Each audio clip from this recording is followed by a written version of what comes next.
Dari Geraha Media Pustaka 1440 AM, suara edukasi yang akrab dan mencerdaskan. Rame lagi studionya. Kali ini saya juga sudah bersama narasumber yang saya janjikan tadi ya. Relawan adik kita Kompasiana yang bergerak dalam internet sehat. Sapa dulu Apa kabar Pak Valen? Baik Mbak Ani. Nah sekarang saya ngelihat yang seger-seger nih. Biasanya ngelihat yang sudah jadul-jadul. Silakan diperkenalkan Pak Valen, tamunya hari ini siapa? Iya, dua narasumber hari ini memang cukup di kalangan penyandang disabilitas, mereka udah punya nama sih sebenarnya. Apalagi Dimas khususnya sudah 2 kali ya Dimas ya di Kick Andy. Terus Wah, masuk TV. ya, Saya aja belum. nggak muat katanya. Ya saya perkenalkan aja Dimas Prasetyo. Dimas nanti bisa jelasin ya, bisa perkenalkan diri sendiri. Kemudian saya bawa Tariko ya. Ya kita biasa panggil Riko gitu ya. Tariko orang mana sih? Nama kamu kayak nggak ada yang nyamain deh. Orang Palembang. Orang Palembang, asli Palembang ya? Iya. Oh. PMP. Ya mereka berdua ini adalah co-founder atau pendiri dari kartunet.com, kependekan dari Karya Tunanetra. Oke, lebih lanjutnya nanti diterangi deh sama Dimas sama Riko. Masing-masing silakan. Mas Riko, di belakang nih ada banyak teman-teman dari Padalarang ya, teman-teman ya. Jauh ya. Ada berapa ribu tuh? Oke teman-teman, selamat datang. Ini kloter kedua. Tadi kloter pertama udah ikut siaran. Mungkin satu orang perwakilan boleh deh duduk di samping aku nih, berbagi mikrofon. Jangan cowok nggak mau, yang cewek aja. Kalau cewek biasanya wangi soalnya. Waduh. Oke, ini ada gurunya juga ya. Pak gurunya tadi udah ada yang di absen sebagian. Nah, nanti silakan deh di sini. Kamu perwakilan teman-teman, perkenalkan dari mana, kenalan sama Dimas, Riko, Pak Valen. Oke, sini samping aku. Ya. Nama saya Syifa Nur Hidayah dari SMK Negeri 4 Padalarang. Dan kebetulan di sini kita khusus jurusan rekayasa perangkat lunak, walaupun memang ada sebagian teknik komputer jaringan yang ikut juga. Nah, sekarang kamu mau tanya apa nih sama Kak Dimas, Kak Riko? Oke, tanya apa ya? Nah, Dimas sama Kak Riko ini nggak bisa ngeliat kalian ya? Nggak bisa bisa. ngeliat kan? Siapa tadi namanya? Nggak bisa, kalau megang bisa. Atau ya Riko. Kalian ingin tanya apa? Karena walaupun mereka nggak bisa ngeliat, mereka itu beredar di internet dan dikenal luas. Oh gitu. Dalam bidang apa tuh? Tanya dong. Oh ya, Kak Riko sama Kak Dimas. Kak Dimas. Kak Riko. Beri kata teh siapa teh? Saya Teh Hani. Oh ya, kata Teh Hani beredar di internet. Maksudnya apa itu? Maksudnya apa? Maksudnya apa? Namanya itu udah beredar. Oh gitu. Iya, jadi seperti Mereka co-founder Kartunet. Oh Namanya gitu. apa? Kartunet apa? Sejenis Ya. makanan? Ya, Kartunet itu apa? Kebetulan baru dengar juga. Riko dulu deh sebagai ketuanya nih yang menjelaskan. Kelasnya ya, jangan pegang-pegang dong. Oke, kalau untuk Kartunet itu seperti kata Pak Valen tadi adalah singkatan dari Karya Tunanetra, dan di sini kita basis kita di web Citizen Media kartunet.com. Nah, kita disebut siapa tadi? Mbak Ani beredar di internet ya kita karena kita untuk aktivitas kita di komunitas Kartunet ini kita memanfaatkan media internet. Di antaranya web kartunet.com tadi, kemudian Twitter juga di @kartunet, jangan lupa di follow ya. Terus di Facebook fanpage kita juga di facebook.com/kartunet, dengan di YouTube juga. Ini sebagai media buat teman-teman disabilitas di Indonesia untuk berkreasi ya, dan menunjukkan eksistensinya bahwa disabilitas ada loh, dan kita juga bisa memanfaatkan internet. Ini ditambahin gimana? Kalau terpana nih semuanya gitu, kok gue enggak gitu ya? Itu nggak kelihatan ya? Kok kelihatan mau ngapain Dimas? Nggak apa-apa. Mereka udah nggak menjadikan ini sesuatu yang sensitif ya teman-teman ya, karena mereka sudah melewati banyak pertarungan hebat mungkin ya. Waduh. Aku kebayang nih. Kayak pendekar. Aku kebayang karena Kak Dimas sudah pernah cerita bahwa Kak Dimas mengalami kondisi sekarang begitu ya, menjadi penyandang netra. Ini bukan dari lahir ya Kak Dimas ya? Bukan. Tapi dia lulusan UI, sastra Inggris, dan prestasinya segudang. Nah, itu dia.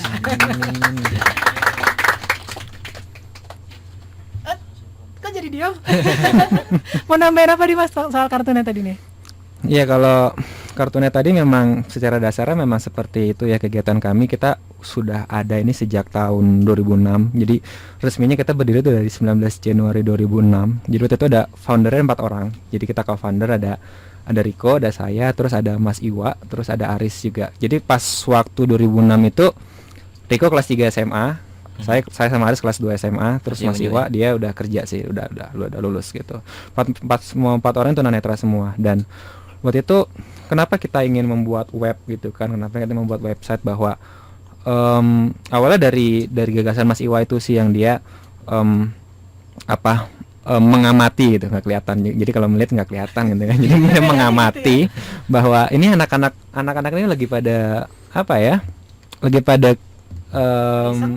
iya iseng di internet gitu kan. Terus kayak ada situs blog dimana dibuatin semua di register tapi nggak diisi gitu kan. Terus ada email dimanapun itu penyedia email kita buat Kita semua bikin tapi nggak ada akunnya. nggak ada yang dipakai gitu kan. Nah Saling kirim sama akun.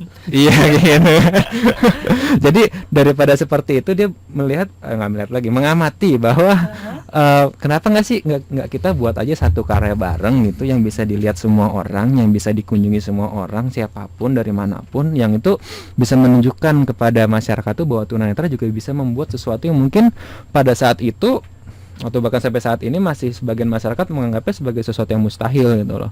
Ya kita membuatlah website itu gitu. Kita membuat website beralamat di cartoonet.com. Awalnya singkatan dari karya tunanetra itu tadi. Isinya apa ya? Isinya kita masukin aja apa yang kita suka gitu awalnya. Seperti saya Riko suka nulis sastra cerpen gitu kita masukin. Terus ada Aris yang dia suka teknologi, masukin tutorial tentang teknologi juga gitu. Dan lama-kelamaan teman-teman juga banyak pengunjung yang juga ikut partisipasi juga. Mereka mengirimkan tulisan mereka lewat email, terus kita publish lah di cartoonet.com gitu. Tapi mungkin sebelum lebih jauh lagi mungkin ini kali ya. Mungkin masih ada bertanya-tanya tuh bagaimana tunanetra bisa bikin website gitu kan. Kita nggak pakai simsalabim, tenang aja gitu kan. Itu ada prosesnya juga bahwa seperti yang bunyi-bunyi itu tuh. Ada suara-suara gaib kan itu. Coba dengar. Itu ada suara-suara gaib gitu kan. Nah itu jadi kalau bisa kita deskripsikan adalah kita menggunakan komputer atau laptopnya itu sama aja gitu. Mungkin kalau Mbak Hani lihat keyboardnya juga nggak ada huruf braille ya kan. Saya juga pengen nanya gitu, kok Tuh, sama keyboardnya nggak ada huruf braille ya kan, gitu kan. Keyboardnya nggak ada huruf braille-nya, susunannya juga sama gitu, dan layarnya juga sama. Tapi kalau kadang-kadang buat saya sih katanya layarnya saya matiin sih gitu kan. Itu nggak ngaruh juga gitu kan. Nah jadi prinsipnya adalah kita di sini pakainya operating sistemnya Windows dan itu kita install. Ada software namanya JAWS. Itu softwarenya masih dari luar yang bikin dari Amerika sana. Itu kita install software itu dan nanti software itu prinsipnya dia adalah screen reading. Jadi dia membaca layar. Jadi apapun yang tampil di layar, dia membacakan itu. Mungkin kalau teman-teman dari SMK mungkin tahu lah kayak semacam narator gitu lah ya. Terus kalau di Linux kan juga ada ya Nopix segala macam itu. Jadi prinsipnya dia membacakan apa yang ada di layar. Tapi dia tidak mentranslate ya. Dia kan di situ aksennya dia masih pakai aksen bahasa Inggris. Tetapi ketika dia membaca bahasa Indonesia, teks bahasa Indonesia dia bisa juga hanya dengan agak-agak aksen bahasa Inggris aja gitu kan. Tapi dia tidak menerjemahkan jadi bahasa Inggris, dia tetap baca dalam bahasa Indonesia tapi dengan aksen yang sedikit Inggris. Tapi tenang aja aksennya nggak kayak Cinta Laura gitu juga sih. Jadi masih sangat bisa dimengerti gitu kan. Masih sangat bisa dimengerti dan biasanya mungkin kalau buat teman-teman yang baru pertama kali dengar itu biasanya mungkin kedengarannya seperti nyong nggak jelas gitu kan. Tapi kalau buat kita memang biasanya butuh waktu tuh palingnya seminggu buat ketika awal belajar itu untuk bisa familiar sama ininya, sama suaranya. Ya, ada bahasa Indonesia juga sekarang gitu. Nah, tapi kelemahannya kalau bahasa Indonesia ini ketika dia perintah di komputer kan semuanya bahasa Inggris kan ya. Ada menu file, edit, view segala macam. Nah, ketika kita pakai yang bahasa Indonesia, ketika dia baca tulisan bahasa Inggris jadinya agak aneh. Karena Facebook jadi fase book dia. Karena fonetis bahasa Indonesia kan lebih sedikit ya daripada bahasa Inggris ya. Jadi dia agak kurang fleksibel ketika untuk baca bahasa Inggris gitu. Terbayang ya prosesnya sedemikian rumit itu, tapi teman-teman ini tekun, sabar gitu ya. Dan sudah berapa banyak followernya? Kalau kita pribadi. Oh, pribadi. Waduh, narsis juga nih.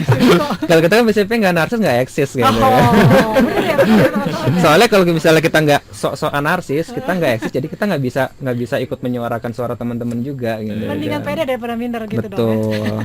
Jadi ya alhamdulillah kan kita dari tahun 2006 itu kita mulai 2011 kita baru mulai menjamah sosial media kan. Kita baru mulai untuk mengoptimalkan Twitter kita di @kartunet itu, terus pakai Facebook di fanpage juga gitu kan. Dan alhamdulillah dari sana dari 2011 itu kita jadinya banyak kenal teman-teman baru gitu yang aktif juga di sosial media kan. Sekarang lagi eranya social media movement gitu kan. Gerakan-gerakan pakai Twitter, pakai Facebook, dan itu kita jadi banyak teman-teman dari blogger, teman-teman yang wartawan segala macem, dan salah satu kita jadi kenal sama Pak Valen juga gitu kan, yang alhamdulillah jadi banyak mendukung pergerakan kita juga nih. Untuk follower sih di Kartunet itu ada sekitar sekarang 2.200 lah ya, masih sedikit. Terus juga kita punya fanpage dan kita juga punya Facebook group sih. Jadi kita banyak berkomunikasi dengan teman-teman disabilitas yang lain itu di berbagai daerah itu dengan grup Facebook kita itu biasanya. Dan yang join juga mungkin yang non difabel. Iya, Iya. banyak juga teman-teman kita yang, karena memang target kita adalah bukan cuman buat teman-teman disabilitas aja, karena buat yang non disabilitas juga penting untuk tahu tentang disabilitas ini, tentang isu kecacatan ini, bahwa karena teman-teman disabilitas itu jika tidak ada support dari keluarga, jika tidak ada support dari masyarakat sekitar, itu juga tidak akan bisa mandiri juga. Karena butuh support, butuh pemahaman, butuh akses, butuh akses agar teman-teman disabilitas ini bisa lebih mandiri lagi seperti itu. Selain mandiri ya, kebetulan kalian sama aja sih sama yang non difabel ya. Sama aja, cuman Sama aja. kita melakukan sesuatu dengan cara yang berbeda aja gitu kan. Kalau kan dare to be different gitu kan. Jadi misalnya kita membaca misalnya dengan cara yang konvensional itu, dengan langsung dilihat gitu aja pakai buku, kayak misalnya waktu saya kuliah itu, misalnya teman-teman mau baca buku tinggal lihat aja, tinggal buka-buka kan. Kalau saya enggak, saya butuh scanner dulu, kita scan gitu kan, terus kita baca di komputer, tapi kan hasilnya sama aja kan, nggak ada bedanya gitu, cuman caranya mungkin kita butuh 2-3 langkah lebih dari teman-teman yang lain, tapi itu bukan jadi suatu masalah gitu. Semangatnya itu ya. Gimana Iya. pendapat kamu? Luar biasa. Terus Terus Balik apa? lagi. kesan kamu nih? Oh, kesannya. Kesan kamu ini Kak Dimas Kariko, Ya, dare gimana? to be different. Ya. Kamu sebelumnya sudah pernah belum mungkin berinteraksi langsung, kenal lebih rinci dunia teman-teman yang berkebutuhan khusus seperti Kak Dimas dan belum pernah ya. Belum Dari pernah. keluarga ada nggak? Ada yang Nggak. Oh nggak ada ya. Nggak ada. Jadi Makanya gimana? main-main ke kartunet.com. Biar bisa Yang lainnya ada yang mau nanya nggak nih? Iya. modus. Teman-teman ada yang mau nanya nggak nih? Ya, yang cewek, yang cowok, ada nggak keluarganya mungkin yang menyandang disabilitas? Ada. Maju. Jangan malu-malu, nggak apa-apa. Ini siapa nih namanya? Guru ya sudah maju ya. Kayak apa? Guru di Kayak kelas. guru. Ya. Pengen jadi guru nggak kesampaian sini. Ini siapa nih? Nama saya Ahmad Zakaria dari SMK Negeri 4 Pelarang. Saya sedikit mengenal tentang orang yang tuna ya, tapi Tuna apa kalau tuh? tunarungu kalau di Oke. keluarga saya Iya. tidak bisa mendengar dan Mm-mm. tidak bisa bicara. Baru Eh, bicara berarti itu. Ya, tapi alhamdulillah saya sedikit bisa berkomunikasi dengan mereka, walaupun mereka tidak ya dengan bahasa isyarat, dan luar biasa susahnya untuk berbicara dengan mereka. Chatting aja gampang. Ya, kecuali Iya. dengan SMS. Iya. Tapi kadang saya berkomunikasi melalui SMS juga, Iya, itu. melalui teks. Tapi urutan dari balasan yang tunarungu tersebut sedikit Iya. Ceng gitu. ya melenceng. Ada yang harusnya di urutan pertama jadi urutan terakhir. Iya. Siapa nih? Kakak, adik, Ke apa ya? sepupu? Anak dari kakak saya teh. Sepupu. Nah, itu sebenarnya sepupu. Ponakan. Ponakan. Kamu itu sekarang apa aktivitasnya? Kalau sekarang katanya sedang dalam acara pelatihan khusus menjadi seorang, pokoknya jadi pelatihan terhadap orang-orang yang tunarungu selama 8 jadi bulan instruktur. pelatihan ya. Oh begitu ya. Iya. Artinya mungkin keluarga mendukung gitu ya. Iya. Karena diarahkan bisa jadi instruktur begitu ya. Aduh, alhamdulillah ya, ini pengalaman dari Cecep ya. Ahmad. Jauh sekali. Berarti ada Asep, ada Ujang. Mentang-mentang dari Bandung begitu ya. Oke, makasih banget Iya, Ahmad sama-sama. ya sudah berbagi. Ternyata dia sudah biasa hidup di apa ini namanya? kalau Lintas disabilitas. masyarakat inklusif begitu ya, mungkin di dalam keluarganya, artinya dia sudah tahu bagaimana menempatkan diri gitu ya, sebagai orang non disabel, ternyata berinteraksi dengan mereka punya kesulitan gitu ya, tapi dia mau menerima keluarganya itu, dan bahkan mudah-mudahan si Ahmad ini lebih terinspirasi ya dari saudaranya itu. Oke, gimana, ada komen Dimas sebelum teman-teman Ya mungkin? memang kalau buat teman-teman tunarungu itu memang yang jadi kadang-kadang jadi kendala mereka adalah masalah literasi ya. Karena tapi dengan pendidikan yang tepat itu biasanya juga banyak teman-teman kita yang tunarungu Punya profesi juga, yang bagus-bagus juga mereka ya? nulisnya juga ada yang bagus-bagus juga gitu. Ya, Ada bisa bahkan ada yang baca ngeblok, juga kan?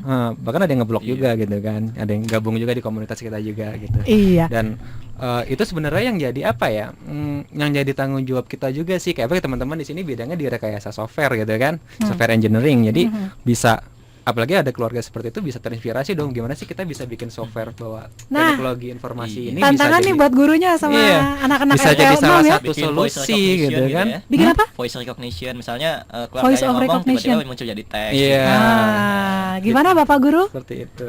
Mudah-mudahan jadi catatan ya, Mm-mm. PR ya buat teman-teman semuanya. Bapak Guru mungkin ada yang ingin menyampaikan sesuatu? Ini kan kelompok terakhir ya Pak ya, kloter terakhir ya, dari RPL 6. Silakan Pak. Pak Budi, mana Pak Budi? Oke, Pak Budi. Ini bajunya lain sendiri nih, nggak pakai batik. Iya, karena mungkin saya spesial buat mereka. Guru favorit nih, Pak. Ya, yang pertama ini luar biasa ya. Mungkin ini pelajaran yang sangat berharga. Jadi kita nggak pantang menyerah ya. Kreatif, inovasi, dan bagus. Dan mungkin ini juga tadi ya tantangan buat kita sebagai pendidik. Bagaimana ini apa namanya, kemajuan teknologi ini harus berkaitan ya dengan kondisi-kondisi mungkin yang mungkin tidak kita ketahui sebelumnya seperti itu. Ya, saya berharap dari tadi luar biasa. Mantep banget deh gitu ya. Cuman yang jadi pertanyaan, bergurunya di mana ya? Seperti itu. Tapa berapa? Nah, kadang-kadang kalau misalkan kita lihat teman-teman dari sekolah, gurunya udah jelas. Tapi kalau misalkan dari teman-teman dari kakak-kakak ini gurunya siapa ya, seperti itu. Ya mungkin pengalaman atau misalkan dari yang lain kayaknya ya. Gitu gimana? Soal Iya. berguru, nanti dengerin langsung ya Pak ya di Radio Suara Edukasi. Oke, Ayo, siap, bawa siap, BlackBerry. siap. Kalau ada yang bawa nih sambil perjalanan pulang nanti mungkin, apa mau jalan-jalan atau Android bisa catat di situ ya.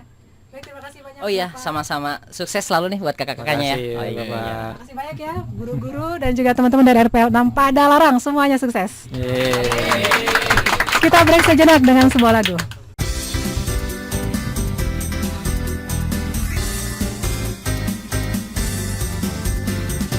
1440 AM Suara Edukasi yang akrab dan mencerdaskan bisa juga didengarkan melalui radio internet di suaraedukasi.kemdikbud.go.id. Nah, kita kembali lagi ke dalam dialog internet sehat bersama ID kita Kompasiana.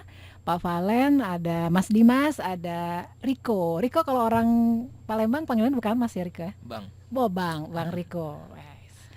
Pak Valen, ini tadi kan temanya tentang Ya, masalah diskriminasi diskriminasi. terhadap penyandang disabilitas dalam pemanfaatan dan pendidikan TK. Betul seperti itu Dimas, bahwa kalian merasa ada diskriminasi nih gitu. Akses buat kalian mempelajari TIK sebetulnya terbatas ya? Betul nggak sih? Atau makanya tadi nanya nih bergurunya Guru tadi ya. bergurunya ke siapa gitu? Karena mungkin sekarang ya seperti itu kondisinya. Gimana? Mau Gimana? diceritain awal lah? Kok? Apakah ini cerita sedih buat kalian? Iya. Iya, aduh kayaknya ini Enggak, banget kita gitu mah lebay. biasa-biasa aja. Biasa-biasa aja. Dimas, gitu. Dimas. Iya, jadi kalau misalnya tadi ada yang tanya, itu kita belajar kemana gitu Iya. kan? Apakah Siapa perlu ngajarin gitu kan? perlu bertapa 7 bulan 7 malam di gunung mana gitu kan? Enggak sih gitu. Jadi kita awalnya itu kenapa kita bisa belajar komputer bicara. Jadi teknologinya namanya komputer bicara Komputer gitu ya. bicara. Jadi bukan cuman bulan yang bisa ngomong gitu kan, tapi komputer juga bisa bicara. Karena diinstal software yang tadi namanya screen reader tadi, makanya dia bisa bicara tadi. Jadi kita sih dulu pas saya SMP itu saya kan jadi ada namanya yayasan tuh Yayasan Mitra Netra. Jadi dia tuh sebenarnya yayasan tuh dia fokusnya di untuk pendampingan belajar. Tapi di situ dia juga ada kursus komputer bicara juga. Mm-mm. Nah, jadi sebenarnya yang membawa teknologi itu pertama ke Indonesia itu ya Yayasan Mitra Netra itu untuk mengajarkan komputer bicara itu. Jadi kita belajar kursus di sana, tetapi pada saat kita belajar di sana itu masih belajar software screen readernya juga dengan program-program Office seperti kita belajar Word, Excel, terus Microsoft Access, terus juga PowerPoint juga gitu. Tapi internetnya belum. Nah, untuk internet sendiri kita waktu itu belajarnya bisa dikatakan kita belajar dari Mbah Google ya. Wah, Dari belajar Mbah sendiri Google. otodidak. Iya, jadi setelah kita yang penting bisa tahu cara akses internetnya, bisa buka-buka Google. Jadi pertama juga cuman tanya-tanya teman yang udah lebih bisa aja sih gitu kan, yang udah coba-coba duluan gitu, buka Google, searching gitu kan. Nah, jadi kita belajar bikin websitenya itu bener-bener cari-cari tutorial di Google waktu itu. Jadi kayak misalnya awalnya kan bener-bener masih sederhana tuh, kita masih pakai HTML. Jadi kita codingnya tuh mungkin kalau misalnya yang teman-teman yang lain ada yang pakai Adobe Dreamweaver gitu kan, kalau kita masih pakainya Notepad, kita ketik manual gitu kan. Terus mulai belajar lagi kalau misalnya ada masalah cara bikin guestbook gimana sih, cari di Google gitu, ketemu skripnya, di copy terus modifikasi gitu kan. Jadi trial and error aja gitu kan. Dan sampai sekarang kita mulai pakai CMS itu, pakai content management system, pakai WordPress buat sistemnya. Tapi awalnya kita belajarnya seperti itu buat internet. Ya kita bisa dikatakan benar-benar dari Mbah Google sih belajarnya. Hebat Gitu. ya, ini yang melek aja males kali ya. Baca step by stepnya segala macam gitu. Bikinin dong gue Facebook gitu. Kalau kan. kita sih jadinya kalau baca nggak malas, kita dengerin soalnya. Nah, paling iya ketiduran. benar-benar. Paling ketiduran. Jadi kekuatannya di pendengaran ya teman-teman ya. Iya, karena memang itu full audio semua. Iya. Yang jelas setelah kita bisa akses internet, semua informasi yang tadinya terbatas jadi nggak terbatas gitu. Kita bisa akses Google, pengen tahu tentang apapun gitu ya, bisa dapat dari sana semenjak kita punya akses internet dan screen reader tadi. Dan laptop harus kalian bawa ya. Kalian nggak bisa pinjam laptop orang dong ya. Iya. Bisa aja sih. Oh, bisa aja ya? Kalau mau kan komputernya sama, Oh, nggak ada iya. bedanya, cuman kita install softwarenya install, itu kan. harus Kalau install kalau dulu boleh ya. diinstalin sih bisa pakai kita. Pakai yang itu gitu. yang portable gitu, colok. Karena kan zaman sekarang komputer semuanya udah pasti dilengkapi oleh speaker kan. Nggak, kalau zaman dulu kan masih komputer kan nggak harus pakai speaker tambahan. Jadi kita kalau itu memang harus pakai komputer memang sudah diinstal. Tapi kalau laptop ya tinggal colok, install, bunyi. Nah, mungkin waktu kalian lagi berproses tuh ya teman-teman ya, kan belajarnya benar-benar sama Mbah Google, jadi gurunya Mbah Google. Itu kalian merasa kesulitan ya? Paling kesulitan apa? Sampai merasa ini nggak gampang ya ternyata ya buat kalian. Jadi dulu yang lebih belajar programmingnya sih si Riko itu sih, sebenarnya sama Aris tuh gimana kok? Ya kalau untuk belajar terus terang waktu sekitar tahun 2006-an itu kita ngobrol-ngabrik Google itu emang apa ya? Memang belum banyak referensi kayak sekarang sih untuk misalnya pembuatan web segala macam. Kita juga pernah bahkan beli buku gitu ya. Kita scan walaupun pas di scan itu hasil code-nya acak-acakan gitu kan. Oh gitu. Nah, jadi kesulitannya gitu. Dan pula kita nggak ada yang bisa mengebimbing kita yang di atas kita gitu. Jadi kita nggak bisa nanya-nanya kemana. Tapi kita bisa ikutan milis Dunia. ikutan milis, ada juga yang dari luar negeri, ada yang dari Indonesia. Yang jelas kalau ada milis itu kan kita tinggal melakukan penyesuaian aja. Misalnya untuk teman-teman yang non disabilitas cara mengerjakannya ini kayak gini tinggal klik kita tinggal menyesuaikan aja gitu. Kalian ada nggak pernah komunikasi gitu ya dengan mungkin forum yang sejenis tapi internasional gitu? Kalau mereka aksesnya seperti apa gitu untuk belajar? Yang disabilitas juga, yang tunanetra juga. Iya. Gimana kok? Ada juga sih paling untuk sharing tips and tricks gitu banyak juga. Karena juga biasanya mereka tuh lebih aksesibel gitu ya. Iya, untuk TIK di sana sebenarnya bukan sesuatu yang terutama kayak di Amerika gitu sih ya gitu. Di Amerika, di Eropa mereka itu bukan sesuatu yang aneh lagi kok ya. Iya. Bukan sesuatu, mereka tuh udah biasa pakai seperti itu. Tapi untuk gitu di ya. Indonesia sendiri ini jadi sesuatu yang benar-benar revolusi besar sekali gitu, yang benar-benar bisa mengatasi banyak keterbatasan. Makanya kan moto kita di website itu kalau buka kartunet.com di paling atas tuh ada moto kita adalah mengatasi keterbatasan tanpa batas. Jadi kita punya keterbatasan, kita coba atasi dengan sesuatu tanpa batas, ya internet itu. Plannya A sampai Z pokoknya gitu. Ini nggak bisa, ini terus gitu ya. Iya. Ini memang kalian semuanya dari awal memang senang gitu ya sama IT gitu ya teman-teman ya. Udah taruh minat di bidang ini gitu ya. Sebenarnya teman-teman tunanetra ya khususnya, kenapa kebanyakan yang suka IT soalnya tergantung sama IT. Jadi Oh gitu. misalnya kita pengen nulis, kita nggak bisa nulis manual. Misalnya kalau braille kan Bisa braille. cenderung repot gitu ya, bawa Repot. banyak, misalnya Al-Quran pun apa buku bacaan kan berat banget gitu. Tapi dengan adanya di handphone pun sekarang bisa membantu kita untuk akses buku, untuk akses internet kan. Jadi kenapa teman-teman tunanetra di sini menggandrungin IT karena emang butuh butuh IT. Gitu. Jadi Misalnya- justru ini jadi teman, bisa jadi teman teman sejati begitu ya. Iya. Yang Jadi bantu, dari yang semua bantu ya. disabilitas itu sebenarnya yang paling membutuhkan dan paling sangat terbantu dengan IT itu sebenarnya teman-teman tunanetra tadi gitu. Iya. Oh, Jadi gitu. yang benar-benar bisa sedikit banyak bisa memberikan solusi pada keterbatasan akibat visual tadi. Ya, gitu. ya, ya. Diterjemahkan lewat itu tadi ya, Iya, lewat suara. verbal Lewat gitu. suara tadi ya betul. Jadi kalau dalam sehari-hari ini teman-teman gitu ya, pengalaman pribadi juga kalau ketemu orang baru atau apa itu kalau kita kan mungkin mengingat penampilannya gitu ya. Mm-mm. Iya. Nah ini teman-teman suaranya benar-benar bisa cepat melekat gitu ya ingatannya. Ini suaranya si A si B begitu. Kalau buat saya pribadi sih nggak terlalu juga sih, maksudnya kita Oh. mengingat suara pun juga nggak bisa langsung sekali kenal atau sekali dengar langsung hafal, tapi biasanya ya berkali-kali sama aja. Misalnya Mbak juga ketika Kalau di ketemu telepon orang baru, gitu ya, by phone gitu ya. ketemu orang baru kan juga mungkin beberapa kali ketemu baru Oke. hafal mukanya juga Iya, kan iya, gitu iya. kan. Nah, nggak, karena katanya gitu ya, keterbatasan di satu bidang biasanya kalian justru punya kelebihan di bidang lain gitu ya. Apa betul Mungkin begitu? itu ada teman-temannya sebagian seperti itu, tapi kalau secara logikanya sih sebenarnya mungkin karena lebih konsentrasi ya, karena ya kita Oh, nggak gitu. bisa memanfaatkan Itu visual, soal jadi latihan kita aja mau ya. nggak mau harus Fokusnya situ. berkonsentrasi Iya. pendengaran. Tapi kalau misalnya dari segi daya ingat segala macam, saya nggak mau menyebutkan bahwa tunanetra lebih bagus, karena ada teman-teman kalau nanti di generalisasi seperti itu, karena ya kita juga sama-sama seperti orang-orang yang lain juga gitu. Ada yang daya ingatnya Oke. bagus, ada yang kurang gitu. Jadi ya sama aja. Tapi semuanya bisa disupport dengan pasti ada solusinya gitu. Nah sekarang mungkin kita juga ingin tahu gitu ya. Ini sehari-harinya Dimas kan lulus dari sastra ya, bahasa Inggris. Riko juga ya, Iya. sastra Inggris juga. Iya. Waduh, ini sehari-hari ngobrol suka pakai bahasa Inggris. Ini dengerin script reader jauh bahasa Inggris. Iya ya, udah fasih banget ya. Jadi dengan basic ilmu pengetahuan yang udah kalian dapat gitu ya di bangku kuliah gitu, sama kalian juga punya web Kartunet nih, apa yang kalian buat di situ? Ya mungkin untuk membantu teman-teman kalian juga gitu ya, sama penyandang netra ini, ada apa aja nih yang bisa membuka akses mereka lebih luas gitu ya Eko. di bidang IT? Oh gitu.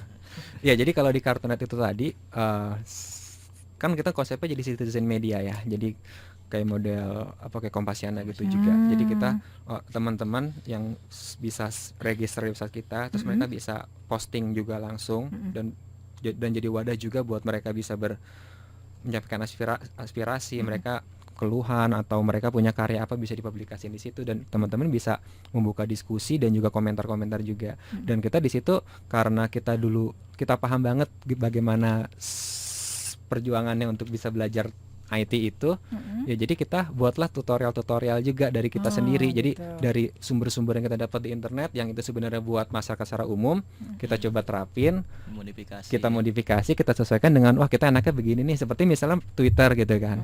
Kita bikin tutorial, waktu itu kita pernah juga bikin pelatihan Twitter juga buat teman-teman pelatihan sosial media juga. Jadi misalnya Twitter kan harusnya normalnya itu pakai di webnya atau pakai aplikasi-aplikasi yang mobile gitu kan. Tetapi karena kita itu sebenarnya bisa sih pakai itu, tapi ada cara lain yang ternyata lebih gampang buat kita. Jadi ada satu software lagi yang itu memang itu didesain khusus buat screen reader. Jadi nggak ada tampilan visual sama sekali, tapi kita bisa baca tweet-tweet itu segala macam. Dan makanya kalau misalnya kita mention-mentionan di Twitter gitu kan sama Pak Valen gitu kan, Pak Valen baru Kalah cepet gitu belum ya? sampai ngetik tweetnya kita udah balas tuh. Gitu. Enggak lah. Oh, parah. jadi kadang-kadang baru di reply, kita udah reply lagi karena langsung ketika misalnya gitu itu ya. ada tweet masuk langsung ada notifikasinya, kita langsung baca, langsung tinggal pencet Ctrl Windows R, itu langsung ketik jawabannya, enter, udah langsung kirim lagi. Gila ya. Buat saya sih masih ngawang-ngawang gitu ya kalian jelaskan ini gitu ya. Tapi yang jelas jadi rame dong ya setelah tahu gitu kan, banyak teman-teman yang pengen bisa kayak seperti kalian gitu ya. Ya memang banyak sekali gitu kan, yang bahkan itu kan yang kita usahakan kan, bahwa sedikit ilmu yang kita punya, yang kita dapetin ini, kita nggak mau cuman buat kita sendiri aja, kita juga harus bisa men-share ini kepada teman-teman kita yang lain, bahwa kita tahu lah bagaimana sulitnya ketika kita sekolah segala macam, kita harus usaha ini sendiri, kayak misal kuliah, apalagi kan sekolah umum gitu kan, bahwa kita harus usaha sendiri, bagaimana sih solusinya biar kita bisa sekolah ini, karena kita bareng sama teman-teman kita yang lain yang non disabilitas kan, mereka yang tidak ada disabilitas secara fisik, jadi kayak harus bawa radio, terus kita kalau buku kita baca harus pakai scanner dulu segala macam, jadi kita hal-hal itu yang pengen kita bagi, jadi biar teman-teman tahu bagaimana experience kita dan bisa nggak usah nyari-nyari lagi sendiri gitu, dan bisa ngembanginnya lagi dan berbagi sama teman-teman yang lainnya lagi gitu. Iya, bicara lagi-lagi soal akses gitu ya. Boleh cerita pengalaman nggak sih dulu waktu zamannya masih sekolah gitu, supaya kita ini juga lebih paham, karena kadang-kadang mungkin ya ini kita yang kurang diedukasi juga gitu ya, bahwa hidup berdampingan dengan teman-teman berkebutuhan khusus itu seharusnya kita lebih empati, lebih bertoleransi. Kita kan enggak ya, Belum. Kita belum terbuka itu gitu, karena menganggap ya mereka hanya butuh dikasihani, ternyata enggak, mereka lebih dari kita, malah kalian lebih dari kita gitu kan, bikin loncatan-loncatan. Kalau Riko pengalaman dulu gitu ya, paling sulit waktu sekolah kapan tuh sebagai Ya kalau penyandang netra? misalnya untuk di sekolah, kebetulan sekolah saya sekolah inklusif deh ya, Oh, di begitu. SMA N66, Oke, Pak. sama ya dengan di Mas Ade kelasnya. Oh, Jadi kalau inklusif itu berarti sekolah yang menyesuaikan dengan kebutuhan penyandang disabilitas itu. Jadi ada disediakan juga fasilitas, misalnya kayak gitu. peminjaman tape recorder segala macam. Waktu Itu itu zaman belum, kita belum ya. belum ada komputer waktu itu. Iya. Jadi masih pakai rekaman gitu. Nah, yang paling sulitan mungkin kita untuk mengakses, kalau misalnya mata pelajaran yang lebih cenderung ke hafalan, kita justru nggak ada masalah ya, misalnya kayak sejarah apa, Tinggal dengerin aja ya. antropologi. Tetapi begitu mata pelajaran kayak matematika, fisika itu mengalami kesulitan karena satu, di sini pengajarnya nggak ngerti bagaimana cara menjelaskan kepada penyandang disabilitas itu sendiri. Misalnya di papan tulis kan, misalnya dengan teman-teman yang awas, guru tinggal ini plus ini sama dengan ini gitu kan. Tapi kita ini itu yang mana gitu kan. Bingungnya di situ. Bahkan saya tapi alhamdulillah waktu saya kelas 3, pas pelajaran ekonomi dan akuntansi, guru saya secara khusus mengajarkan, kan waktu saya sekelas itu ada 3 orang yang disabilitas netra, secara khusus menjelaskan bagaimana penghitungan di akuntansi dan ekonomi itu, dan setelah kita paham itu ternyata itu gampang juga, itu bisa kita lakukan juga kayak gitu. Jadi harus jelas ya, 4, 3 misalnya, itu harus jadi sebetulnya itu apa ya, sebenarnya ketika misalnya teman-teman yang disabilitas yang sebelumnya ini kita dikhususkan untuk sekolah di SLB gitu kan, ketika ada kebijakan dari pemerintah bahwa sekolah umum juga harus untuk menerima disabilitas, bahkan sekarang sistemnya jadi pendidikan inklusif kan. Jadi dan sekolah itu harus, karena kan pada prinsipnya sekolah itu fungsinya adalah untuk mencerdaskan anak bangsa kan. Semuanya, Pak. Jadi bukan hanya untuk mencerdaskan yang sudah pintar, tetapi untuk mencerdaskan bahwa semua orang harus bisa, nanti ke depannya mereka bisa berkarya dalam bidangnya masing-masing gitu.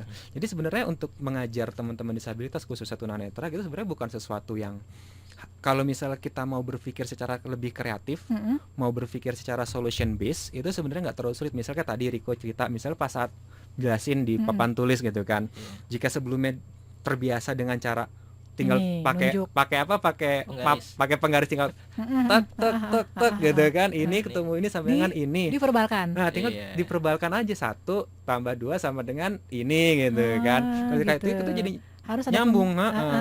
Dan karena kan ada bayangan. ada bayangan, dan suka biasanya protes nggak dulu, ininya yang mana Pak gitu? ya sering dicelutup-celutup aja biasanya ya.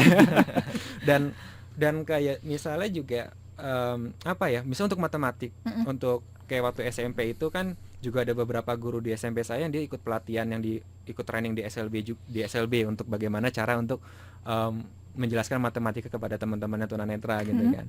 Sebenarnya nggak sulit, tinggal pakai alat peraga aja, misalnya menjelaskan titik-titik koordinat gitu kan, atau menjelaskan bentuk bangun tertentu, tegak lurus apa segala macam, itu tinggal tinggal aja guru saya tuh kreatif kan, dia pakai yang Oh, alat peraga. buat rudder itu loh, rudder yang buat Oh. jahit. Mhm. Jadi pakai Iya, karton. iya, heeh. Jadi dari belakang kan Mhm. bisa diiniin. Nanti Iya. kan kalau dibalik nimbul ya. Iya. Nanti itu bisa kita raba. Jadi kita tahu segitiga kayak gini. Sudut A itu di sebelah sini, sudut B sebelah ini. Jadi gitu, butuh guru-guru kayak gitu ya. jadi sebenarnya caranya tinggal dimodifikasi dari yang sebelumnya itu visual ke bagaimana ketika diraba ini kita bisa membayangkan secara visual juga. Iya. Accessible ya. Bahkan itu cara yang maksudnya nggak mahal lah gitu lah, bukan sesuatu yang khusus juga, cuman Itu yang 2 dimensi ya, 3 itu dua dimensi dimensi, pun tiga tinggal dimensi cari juga. contohnya aja gitu, kerdus Sekolah-sekolah atau kan apa. juga bisa pakai kardus, bisa pakai apa, atau alat peraga juga sebenarnya juga punya lah sekolah-sekolah Iya. kan berbentuk kubus segala macam itu Iya. seperti itu sebenarnya. Itu buat teman-teman bisa diserap maksimal ya.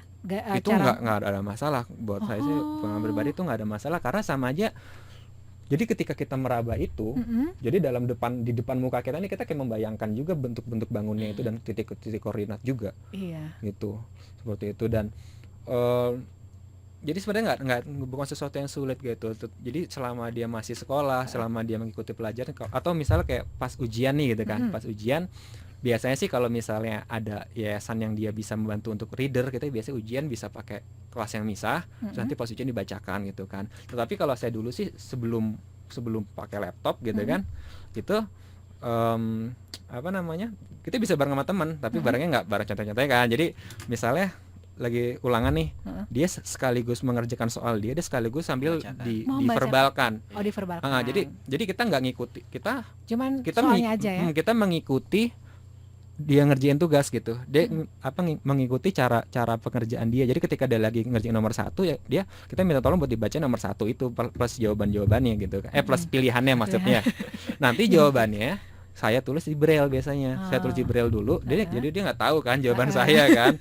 Bingung juga. Nah, dia jadi kan? setelah selesai semua baru tuh nanti disalin minta tolong disalinkan dalam bentuk tulisan awas ke guru. Tapi untuk zaman sekarang tuh teman-teman yang apalagi ada di kelasnya di SMA 66 itu sih, itu kan memang salah satu sekolah yang emang ditunjuk untuk oleh pemerintah untuk jadi kayak semacam percontohan lah gitu buat sekolah inklusif gitu. Itu mereka dipinjami laptop, dan biasanya kalau ujian, kalau misalnya ada ulangan umum, ya tinggal minta soft copy-nya, tinggal kerjakan di kelas pakai laptop. Gitu. Nanti hasilnya tinggal dibalikan pakai flash disk atau di print juga nggak masalah. Jadi Gitu. kirim jelas. email juga bisa. Kirim email. Kemarin nggak bisa nyontek deh. Cuma saya masih penasaran nih. Saya belum pernah menyentuh braille juga. Huruf-hurufnya sama nggak sih sama yang di keyboard ini? Beda. Pengen tahu gitu kalau kalian nulis gitu ya, atau tanda tangan bentuknya kayak apa sih? Pengen tahu, boleh nggak? Kalau Mas braille Enrico? ada alatnya sendiri. Oh sih. gitu. Kalau kalian nulis nama kalian gitu, ada. pakai. Jadi braille Oh, itu ada harus. itu di tas saya. Jadi di dia sana ada sih. kombinasi 6 titik. Oh gitu. Ada kombinasi 6 titik. Heeh. Jadi dari 6 titik itu yang membentuk Huruf-huruf. huruf-huruf. Jadi Oh, ada begitu. kayak bikin kotak-kotak gitu. Jadi kita ditusuk. Jadi kayak Iya. ditusuk dari belakang, nanti kan nimbul di depan.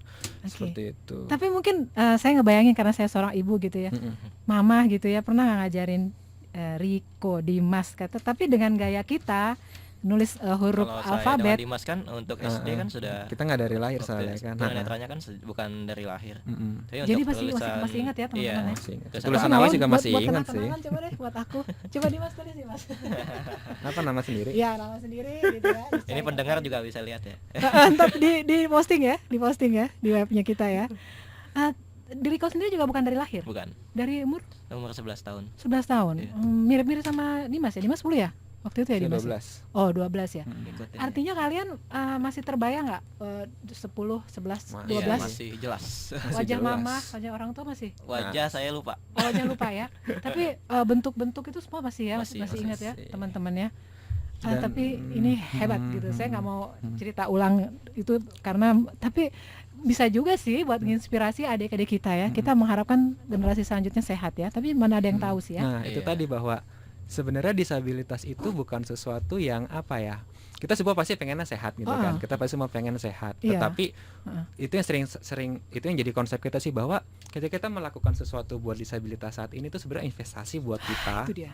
Di masa buat depan. keluarga kita, buat teman-teman kita, atau buat Supaya anak cucu lebih kita di siap, masa depan. lebih siap Karena gitu ya. karena ya kita namanya manusia nggak ada yang tahu jalan nasib Betul. seperti apa kan. Tapi ketika disabilitas itu misalnya datang, ya jangan sampai kehidupan itu berakhir gitu. Ya. Jadi ketika sudah berbuat sesuatu saat ini, ketika misalnya nanti entah siapa yang misalnya bukan kita sekalipun, ketika itu terjadi mereka tetap bisa go on gitu, hidup itu tetap bisa lanjut, nggak ada masalah. Cuman mungkin dengan cara-caranya sedikit berbeda aja. Lebih gitu. mudah mungkin gitu ya. Iya. Akses lebih terbuka gitu. Ini salah satunya makanya yang dirintis sama Dimas, Riko dan teman-temannya tadi gitu ya, melalui Kartunet ini begitu ya. Jadi banyak tutorial di situ yang bisa dipelajari. Jadi benar, dunia nggak boleh berakhir ya. Nah, diambil satu masih ada yang lainnya gitu ya. Yap. Jadi, Oke. ya begitulah. Jadi mulai dari sekolah itu ya memang yang bisa membentuk kita. Tetapi kadang-kadang yang terjadi masalahnya adalah ketika kita pengen melanjutkan itu ke tingkat yang lebih tinggi lagi sih. Jadi kadang-kadang kayak ketika di sekolah mungkin kita nggak ada sekolah masih bisa support kita buat buat Go on. buat sampai menjalani. ujian nasional segala macam. Tapi ketika sudah kita pengen lanjut ke perguruan tinggi, itu kita butuh Banyak yang support tutup dari pintu. pihak yang lain lagi, dan itu kadang-kadang yang support itu yang masih sulit didapatkan oleh diperjuangkan. teman-teman. Kayak dulu sih mungkin saya ketika Kok bisa misalnya masuk UI? dulu ketika saya SPMB, masih SPMB dulu ya, sekarang kan udah jadi SBMPTN. Itu di yayasan yang tadi yang saya sebutkan Mitra Netra tadi untuk tutorial belajar, itu kita dulu sebelum itu kita intensif juga buat setiap hari itu latihan soal-soal SPMB itu gitu. Jadi ada yang membantu di situ. Waktu itu ada Pak Ali namanya, dia memang cukup, jadi jarang-jarang orang yang bisa jago matematik dan bisa menjelaskan itu ke tunanetra itu jarang sebenarnya. Wais. Dan itu yang Ali sangat masih aktif di sana ya? sayangnya sekarang Udah udah nggak. layannya itu udah nggak ada lagi sebenarnya di sana. Oh gitu. Jadi teman-teman yang 2 tahun belakangan ini mereka benar-benar fight sendiri buat mereka Wah, bisa kasihannya nggak ada penerusnya Pak Ali ya. iya buat bisa. Nah, kalian yang sekolah itu. gantian ngajarin adik-adiknya. Sulit juga kita buat ngajarin. Mobile mulu ya? Udah lupa soalnya. Oh, gitu ya. Gitu. Wah. Dan itu sih yang kadang-kadang kayak sekarang ini kan lagi ada isu nih yang bukan isu sih. Bukan isu lagi. Bukan isu, jadi kayak Yang lagi membatasi. teman-teman ini ya, teman-teman disabilitas, komunitas disabilitas lagi coba memperjuangkan, katanya ada diskriminasi buat teman-teman disabilitas untuk masuk perguruan tinggi, Untuk seleksi bahkan. untuk seleksinya. Jadi di SMPTN Padahal itu dulu nggak lebih terbatas daripada dulu sekarang. sebetulnya aturan itu sebenarnya juga sudah ada gitu kan, aturan tersebut sudah ada. Tetapi ketika kita ikut seleksi, kan seleksi secara nasional ya, itu panitia SPMB-nya memang tidak pernah nggak mempermasalahkan gitu kan, untuk mencegah kita tetap bisa ikut tes dan kita disupport untuk bisa ikut tesnya itu. Dan ketika kita sudah lulus tes, universitas nggak ada hak kan buat meng-cancel kita kan. Oke. Jadi selama kita bisa mengikuti pelajaran itu, kita nggak ada masalah. Di mana Tetapi kalian dengar isu ini? Oh, ini bahkan ada di website SMNPTN-nya sendiri. smtn.ac.id. Oke, saya belum ngecek. Jadi di sana ada Ada kode. beberapa aturan yang kodenya itu 1. 1 tidak tunanetra, 2 tidak tunarungu, 3 tidak tunawicara, sampai 7 itu tidak buta warna gitu, tunadaksa tidak buta warna. Jadi ada beberapa jurusan dia mensyaratkan untuk ada beberapa poin yang tidak menerima itu. Meskipun juga banyak jurusan yang tidak ada persyaratan itu, tapi ada beberapa jurusan yang mensyaratkan seperti itu. Beberapa Bahkan jurusan. jurusan yang yang biasanya kita masukin juga misalnya kayak bahasa dan sastra Indonesia. Di UPI ya.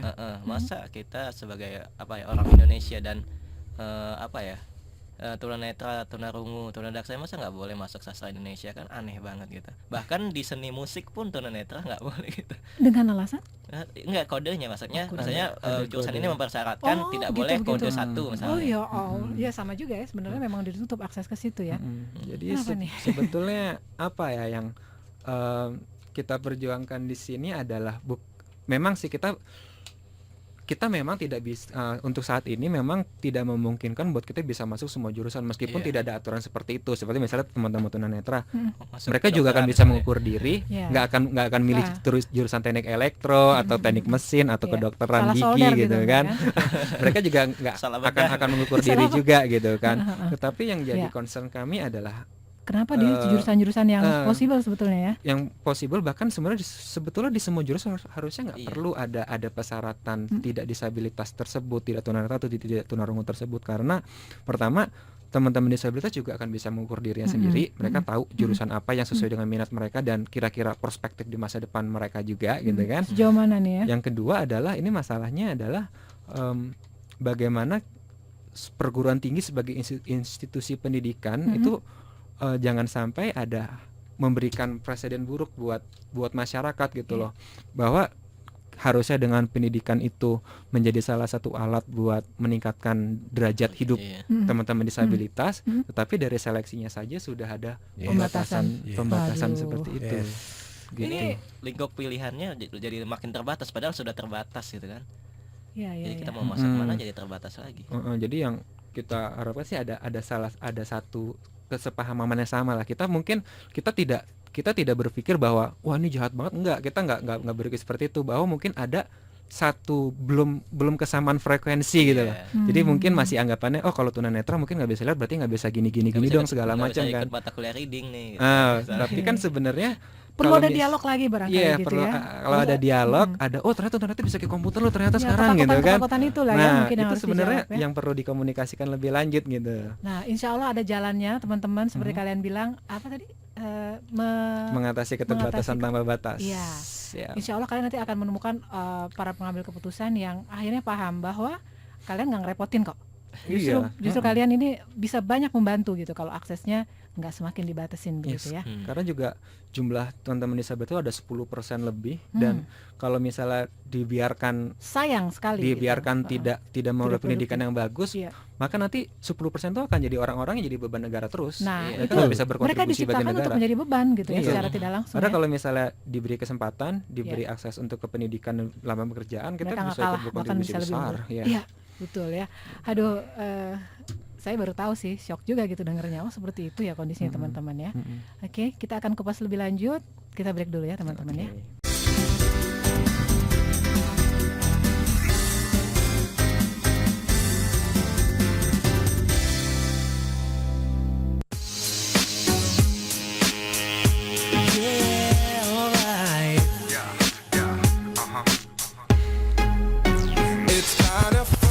Ada yang seneng lagu Blue, One Love.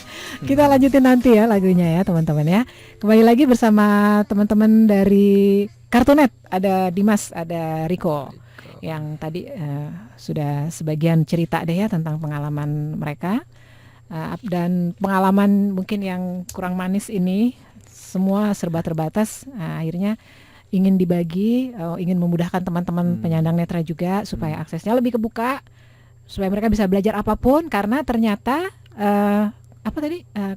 internet gitu ya, itu bisa jadi teman yang membuka peluang buat penyandang netra gitu ya. Kalau kurang manis kita kasih gula. Bisa bikin kopi sendiri, Bisa. bisa masak sendiri. Bisa. Oh, Kan bisa lagu itu. dangdut aja yang bisa. Oh gitu. Wah, keren ya. Iya sih, kadang-kadang gitu ya, betul. Kita orang Indonesia belum terbiasa berinteraksi secara natural gitu ya dengan teman-teman difabel ini. Tapi kalau kita ngeliat-ngeliat di YouTube nih, penyandang netra ataupun mungkin penyandang tuna yang lainnya, itu benar-benar bergerak dengan lancar, leluasa mau kemana-mana ya, karena mungkin akses. Sekali lagi kalau bagi penyandang netra, jalan ya teman-teman ya. Iya.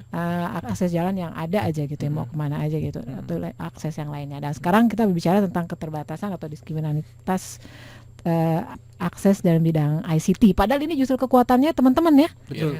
Nah ini gimana nih supaya bisa pada sadar lagi gitu kan? Bisa mungkin teman-teman buka lagi nih profesi-profesi apa sih sebenarnya yang berani kalian jangkau dan kalian jamin kita bisa gitu. Karena tadi ya bicara soal pembatasan milih jurusan kalau masuk perguruan tinggi itu ya, kalian juga sebenarnya nyadar gitu ya, nggak mungkin milih jurusan kedokteran walaupun di situ kayaknya tuh polisinya udah galak banget gitu ya, dilarang gitu kan. Sampai ada jurusan-jurusan yang kayak nggak masuk akal nih kalau kita dilarang, padahal kita bisa loh. Itu jurusan apa aja teman-teman yang akhirnya mengatakan kalian ke profesi-profesi yang dianggap orang nggak mungkin deh kalau kalian ke situ gitu. Sebenarnya seperti kalau terkait dengan tema saat ini kan, bahwa kadang-kadang itu ada di jurusan-jurusan misalnya untuk sistem informasi atau ilmu komputer, itu sebenarnya buat teman-teman disabilitas itu sangat memungkinkan sebenarnya gitu kan. Kece lah gitu ya. Iya, dan itu bisa jadi peluang juga gitu kan buat kedepannya. Karena seperti yang sekarang kita perjuangkan di Kartunet juga, bahwa internet ini jadi salah satu solusi. Dia bisa mengatasi banyak, terutama misalnya keterbatasan mobilitas dan masalah jarak gitu kan. Kita bisa bekerja dari rumah, bisa belajar dari rumah dengan ada internet gitu. Tapi ada beberapa jurusan itu yang untuk sistem informasi atau ilmu komputer di beberapa universitas, beda-beda sih aturan tiap universitas juga. Ada yang seperti membatasi dia tidak boleh tunanetra atau tidak boleh tunarungu, tapi ada juga yang Boleh tunadaksa juga. tapi ada juga yang tunadaksa pun nggak boleh gitu kan. Mungkin kalau tunanetra ya secara awam mungkin bisa dipahami lah kalau bahwa Karena kurang karena informasi tadi. tapi itu karena orang informasi lagi belum tahu mungkin adanya screen reader segala macam gitu ya. Tetapi buat teman-teman tunadaksa kan sebenarnya nggak ada masalah, mereka hanya butuh itu, misalnya kuliah itu seperti dulu juga saya di kampus tuh di fakultasnya juga ada teman yang tunadaksa juga, dia pakai kursi roda yang sebenarnya dia secara untuk kuliah segala macam nggak ada masalah, dia hanya butuh aksesibilitas non fisik seperti bagaimana kebijakan fakultas atau kebijakan dosennya untuk bisa kelas-kelas yang dia ambil itu untuk kelas-kelas yang ada di lantai bawah, karena emang gedungnya tidak ada lift gitu kan, untuk menggotong-gotong kan itu juga akan sangat berbahaya Makan sekali. waktu juga bahaya juga ya. Seperti itu, jadi dengan ruangan-ruangan yang accessible, jadi sebenarnya apa ya, jika ada komunikasi, jika ada saling pemahaman, satu frekuensi yang sama, sebenarnya tidak ada sesuatu yang tidak mungkin gitu loh. Tidak ada sesuatu, semua pasti ada solusinya kalau misalnya kita mau, sudah ada goodwill dari awal bahwa oke, semua orang punya kesempatan yang sama, semua orang punya potensi yang sama, semua orang bisa, asal ada caranya yang tepat gitu. Sampai sekarang di kampus masih tidak ada akses yang mudah buat.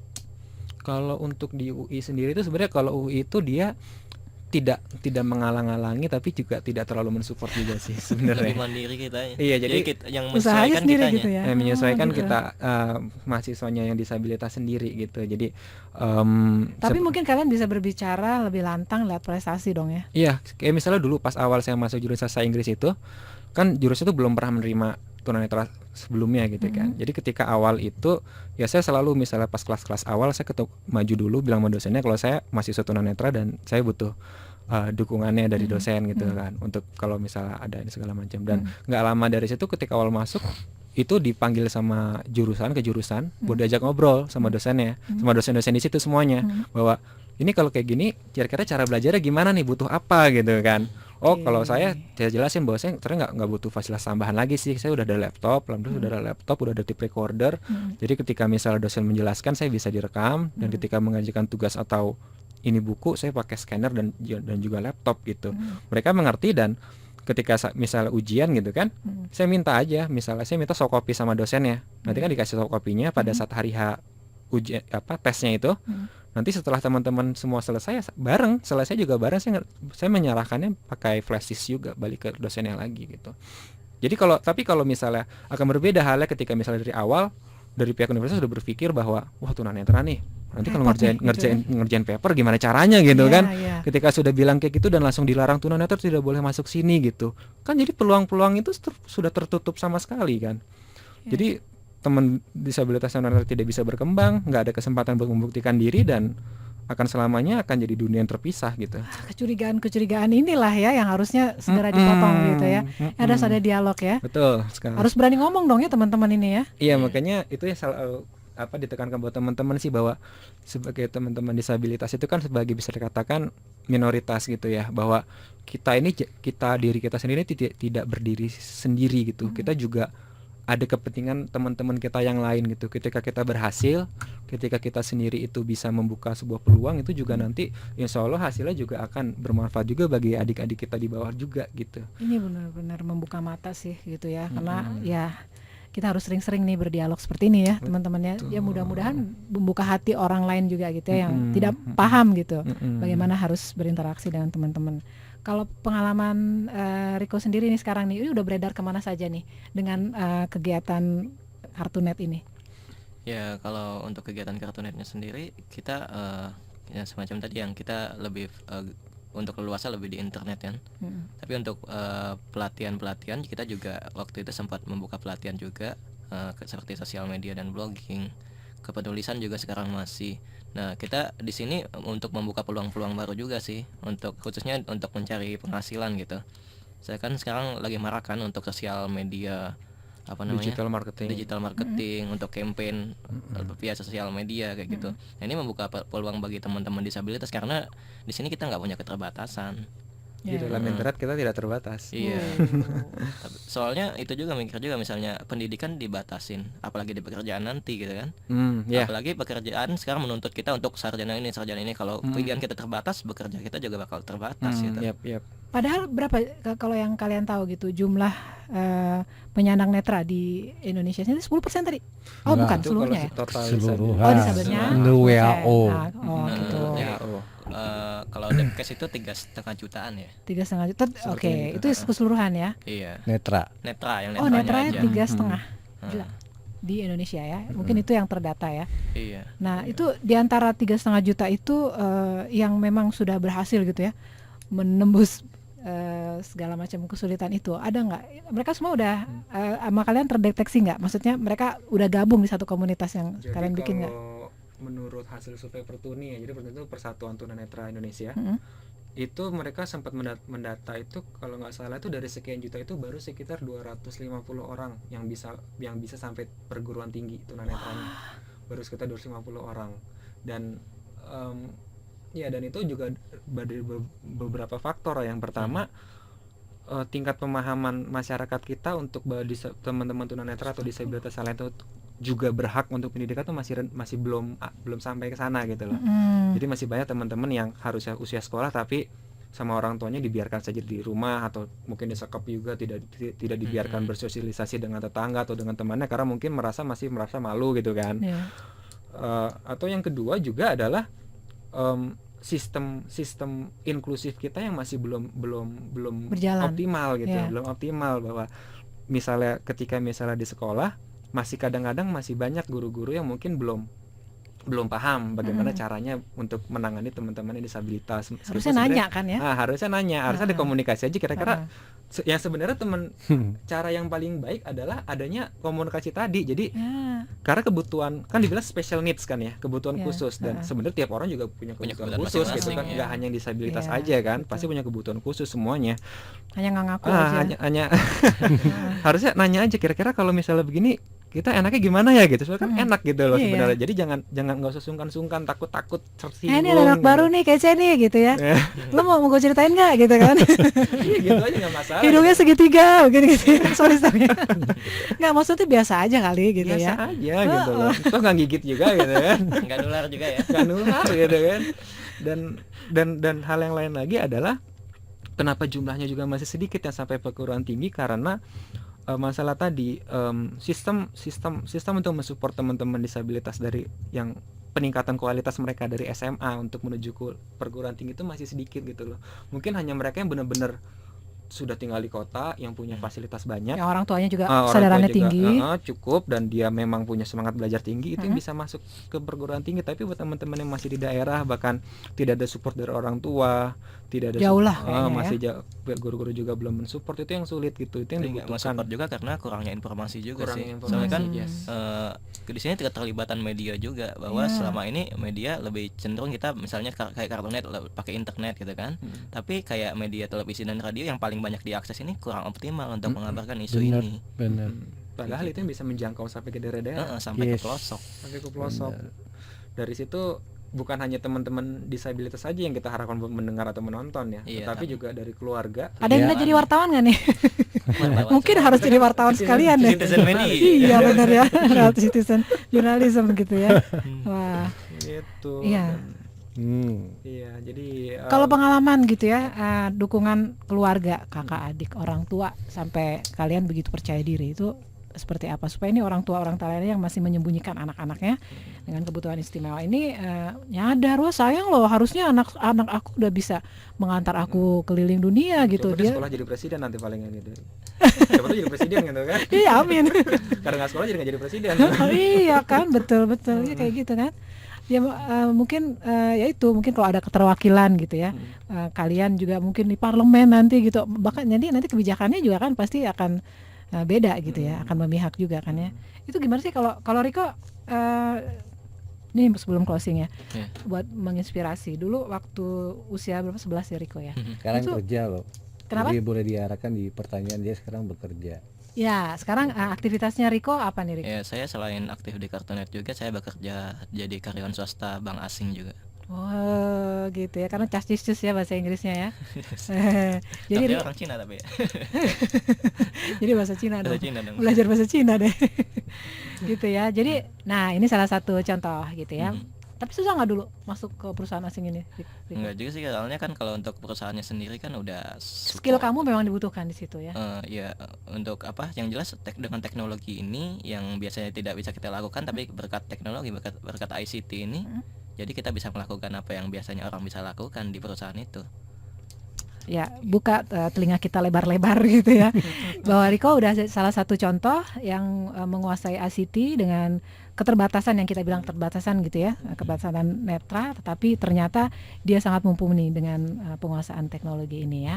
Nah, kalau Dimas sendiri gitu, ngajar bahasa Inggris? Kalau saya sih masih jadi freelance translator sih. Oh, freelance translator, ya ya. Translator kita masih. Dan pekerjaannya juga basicnya TIK ini gitu ya? Iya pasti buat kita Pasti. mentranslate, Ya, buat ngetik, buat nyari Ya, udahlah gitu. kata-kata baru di Google juga gitu iya. kan. Udah nyaman deh gitu ya, posisinya udah nyaman gitu ya dengan kegiatan. Buat nyari Wah, referensi. translator yang melek bisa kalah nih Nah, gitu boleh ya. tuh kasih order kasih juga boleh tuh kalau. Oh gitu ya, oke, boleh Cuma siap. sambil merem lo ngerjain. Iya saya merem nggak selesai Sambil loh. gimana Bahkan melek layarnya gitu kan? dimatiin lagi. itu menghemat energi tuh layarnya dimatiin. Go green. Iya bener. Temennya Wiro Sableng ya. Tahu Wiro Sableng nggak? Tahu ya. Oh, tahu ya. Iya. Oke. Jadi kalau misalnya dia nyambung tadi masalah untuk apa ya keterpihakan kebijakan juga, bahwa karena sekarang ini juga kita bisa memahami logikanya bahwa ketika misalnya kebijakan apa itu tidak pro pada teman-teman disabilitas atau kelompok marginal yang lain gitu, karena memang di pemerintahan, di parlemen, di legislatif itu hampir nggak ada yang disabilitas ya. Ada waktu itu presiden diturunin. Ya itu diturunin waktu itu di impeachment ya. Jadi tidak ada keterwakilan tuh, jadi ya bagaimana untuk menciptakan sebuah kebijakan yang pro kalau misalnya di situ nggak ada orang yang benar-benar concern memikirkan di situ gitu. Kita tidak menafikan bahwa ada orang-orang yang dia bukan disabilitas tapi benar-benar peduli, itu ada gitu. Tetapi ya mungkin siapa tahu lagi lupa gitu kan ya, atau karena tidak menjalani secara langsung jadi tidak concern gitu. Kalau di luar negeri kan bahkan untuk negara-negara yang memang ini bahkan mereka ada yang punya ministry for disability juga gitu. Ministry kan. for Disability. Iya, Oh, ada. kementerian Oh, gitu. disabilitas juga ada kayak Australia dulu sih sebelum Jadi Toyota mereka tuh dia benar-benar ramah begitu ya, masyarakat Iya. inklusif benar-benar diciptakan gitu ya, Iya, jadi dengan serius. ada sebenarnya kayak semacam kayak model isu gender lah. Kalau misalnya kita ingin menciptakan sebuah kebijakan yang pro sama perempuan, harus yang menciptakan Iya, kebijakan juga tetap ada ada, perempuan juga iya, kan. ada Nah, kalau wakilnya. misalnya disabilitas mungkin begitu juga gitu. Siapa Kalau tahu nanti kalian jadi menteri pertamanya nih di Indonesia. Amin, walau alam ya kan, nggak harus optimis ya untuk perbaikan, untuk Saya aminin. kebaikan. Amin. Amin. Karena itu mungkin kok ya, mungkin ya teman-temannya. Mungkin nih terakhir nih untuk adik-adik gitu ya, tokoh-tokoh yang ternyata kita tahu atau ada juga yang banyak yang nggak tahu, itu ternyata mereka penyandang difabel, tapi dia seorang ilmuwan besar, mereka tokoh-tokoh besar. Ada nggak yang kalian tahu? Ada. Karena akses mereka dibuka gitu, pendidikan seluas-luasnya buat mereka dibuka. Ya, seperti itu yang waktu itu buka Paralimpik itu siapa tuh, si Stephen Hopkins Ya, Stephen Hopkins. Hopkins. Dia kan bahkan cuma bisa menggerakkan kepala aja ya kalau nggak salah itu. Oh, yang alat geraknya semua nggak ada itu? Dia tetap ada, cuman Oh. dia kayak lumpuh gitu. Yang penemu lubang hitam. Hmm? Itu lubang hitam. Ya pokoknya itu ilmuwan lah, pokoknya Iya, seorang ilmuwan. Bukan. Oke, ngerti yang duduk kayak betul. Jadi kalau dia ngomong ini kursi rodanya tuh udah kayak computerized begitu ya. Iya. Oke, iya. Hopkins, Betul. terus juga, ya, Thomas kalau- Alva Edison. Itu memang dari awal Thomas Alva Edison. Itu dia tunarungu. Hmm. Tapi setelah dia melakukan banyak eksperimen sih. Oke, itu ya. Jadi imbal Mozart apa juga. maksudnya pengorbanannya ya. Oke. Jadi bahwa segala sesuatu tuh semuanya bisa gitu, asal ada support Nah. dari lingkungan sekitar, dari keluarga, dan juga dari kebijakan yang ada itu juga Iya. support itu. Kalau kita sambil menunggu support dari kebijakan, mungkin ini harus kerja yang lebih panjang lagi. Ini aja support dari ini tadi ya. Keluarga dan masyarakat. Enggak, kalau aku mau bilang ini teman-teman gitu, khususnya penyandang netra, ayo nih ikutin Dimas, ikutin Riko, belajar internet ya. Yes. Karena di situ nggak ada yang bisa batasin kalian buat belajar apapun, dan kalian bisa tanpa jadi batas. apapun. Oke, terima kasih, waktunya udah habis. Kartunet mau pesan apa ini? Mau menambah follower atau gimana? Kasih tahu alamatnya. Ya, apa ya, Atau lagi punya untuk program semua apa? yang pendengar, baik untuk keluarga atau siapapun boleh kunjungin kartunet.com, www.kartunet.com, bisa gabung dengan kami, bisa ikut diskusi, bisa tahu lebih jauh tentang disabilitas itu apa dan bagaimana. Terus juga karena banyak yang mendengar mungkin guru-guru ya, guru-guru di sekolah segala macam. Kalau ada siswa disabilitas yang mau masuk itu jangan pernah ditolak dulu gitu loh. Kadang-kadang masih ada beberapa kasus di sekolah-sekolah kita yang ketika ada teman-teman disabilitas pengen daftar itu ditolak dulu gitu loh. Jadi jangan ditolak, coba diajak komunikasi, pasti ada solusinya. Buktinya sudah banyak teman-teman yang sekolah di sekolah inklusif, di sekolah umum gitu, dengan bekerja kerasnya dia juga dengan dukungan dari guru-gurunya, dan alhamdulillah bisa lulus dari sana dan juga bisa meneruskan sampai perguruan tinggi dan juga bisa berkarir juga gitu. Bahkan ada itu yang Dr. Saharudin Daming itu di S2 juga, dia tunanetra. Terus juga ada beberapa yang sudah melanjutkan sampai kuliah ke S3 ke luar negeri juga, ada beberapa juga, dan itu mungkin gitu loh. Jadi jangan sampai peluang yang harusnya bisa setinggi itu sudah dibatasi dari awalnya itu. Karena Nyesel soalnya gitu kalau ya. dibatasin di pendidikan pasti terbatas di pekerjaan, dan itu yang menyebabkan penyandang disabilitas itu biasanya di bawah garis kemiskinan. Nah itu yang saya bilang. Faktanya gitu ya. Iya, Iya, makanya iya, kita di sempet- bawah Departemen Sosial. Iya, makanya seperti yang PBB bilang bahwa disabilitas itu merupakan sebab dan akibat dari kemiskinan. Jadi mereka justru Orang diciptakan miskin gitu lebih ya. cenderung menjadi Disabilitas. penyandang disabilitas, Dan penyandang dan mereka disabilitas. adalah salah satu kelompok yang paling rentan menjadi miskin dan Karena dari dimiskinkan populasi. oleh sistem. Ya, karena Koruptor miskin. karena Lagi nggak punya kesempatan sekolah, nggak punya keahlian. Bagaimana mau bekerja, punya keahlian pun Udah gitu nggak ada salah-salahin kesempatan. lagi gitu ya. Apalagi nggak punya keahlian. Nah, kalau ya cenderung akan menjadi itu di bawah garis kemiskinan. Kecenderungan itu ada gitu. Itu yang harus disadari sama-sama gitu. Ya, kita Bahwa doa mereka sama-sama harus ya. bisa dikasih kesempatan untuk menjadi mandiri.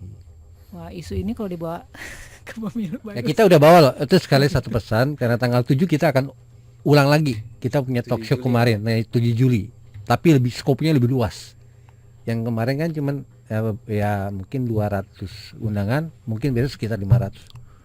Oke. Tanggal 7 Juli. Mudah-mudahan ini nanti kayak ketok tular gitu ya.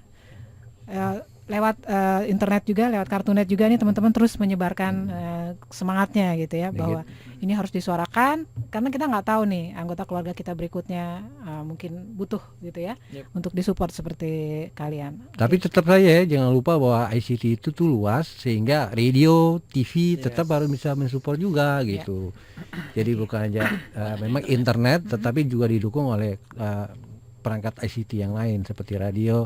Diharapkan radio Suara Edukasi masih Iya, bisa kalau kalian tetap. siaran ya setiap hari juga, kalau kalian kita nggak kasih gitu. tahu juga orang nggak tahu kan ya. Yes, Karena seperti tanpa radio begitu. dan TV kita nggak bakal nyampe ke internet. Iya, Urut-urutannya begitu. Iya ya. itu kira-kira. Oke deh, mau belajar lebih lanjut sama Kak Dimas sama Kak Riko, ya kita nanti tunggu waktunya gitu ya, bisa berdialog lagi. Yang jelas dialog hari ini insya Allah menginspirasi saya secara pribadi, dan insya Allah Anda yang mendengarkan juga di luar sana ya. Terima kasih teman-teman. Sama-sama, makasih. Jangan bosan untuk main ke sini, untuk ngobrol ke sini. Yes. Atau kapan-kapan kalau kita telepon gitu ya, jangan nggak diangkat ya. Oke. Terima kasih Dimas, terima kasih Riko Ya, sudah sama-sama. berbagi. Terima kasih Pak Valen sudah membawa tamu-tamu keren ini ke Bunda Pintar Suara Edukasi ya. Saya Ani mohon pamit, dilanjutkan nanti oleh teman-teman yang lain ya dalam acara masing-masing. Assalamualaikum warahmatullahi wabarakatuh. Waalaikumsalam.